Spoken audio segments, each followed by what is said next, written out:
Hi കൂട്ടുകാരെ, നാം അക്ഷരങ്ങളും കുറെ വാക്കുകളും ഒക്കെ പഠിച്ചല്ലോ. ഇനി ഒരു കവിതയായാലോ? ഒരു പാവം ഉരലമ്മയുടെ കവിതയാണിത്. വരൂ, നമുക്ക് പഠിക്കാം.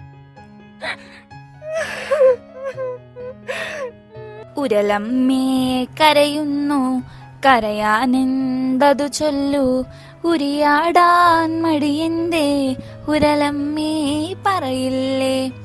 ഇടികൊണ്ടും തൊഴികൊണ്ടും ഉടലാകെ പൊടിയുന്നു, ഇടിയിൽ നിന്നൊഴിവാകാൻ വഴിയെന്തേ പറയാമോ. ഇടികൊള്ളാനാണല്ലോ ഉരലമ്മേ നിൻ ജന്മം, ഇടിയേറ്റു തളർന്നിട്ടും മനുജനു നീ ഉപകാരി.